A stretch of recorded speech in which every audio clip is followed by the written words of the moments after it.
Hi guys. Habari yenu guys. Leo nimekuja kuwasalimia.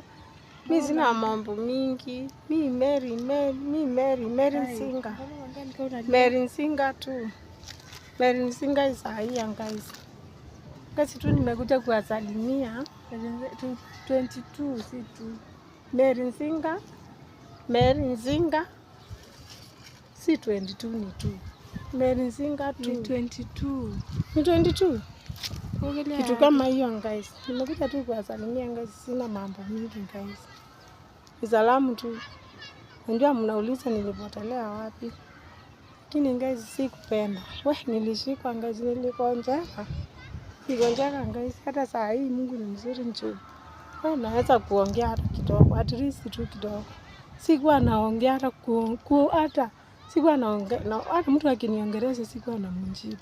Mahali nilikuwa nalala tu ni kukohoa na kuumwa na kifua guys, pneumonia. Lakini saa hii naendelea na kupokea matibabu. Si mnaona lining ya mkono? Bado naendelea na dawa. Wakati tamaliza hiyo dozi ndio nitatolewa hii guys. Hata saa hii tu naenda tu nikitoka hapa tu naenda hospitali. Kazi nimekuja tu kuwasalimia na niwaambie mimi sina mambo mingi, mniombee sana guys.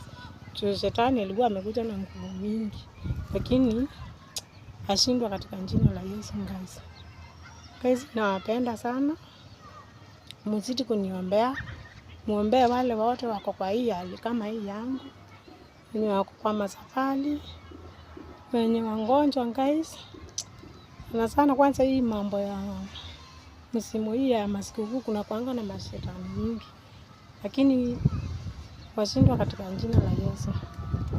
Guys tu nimekuja kuwasalimia, mimi sina mambo mingi. Lakini nitakuja tu nikipona guys nimletee kitu mpya ikiwa nimechangamka guys. Guys sina mambo mingi. Kuwasalimia kabisa. Mimi nimeingia tu hapa ni shoot yako kwa video tu niwasalimie guys. Na sina mambo mingi. Nawapenda sana guys. Nawapenda sana. Muendelee tu na kuniombea. Mwende pale kwa YouTube channel yangu, mshare, mcomment, msubscribe. Na ninawapenda sana guys. Bye, tuonane.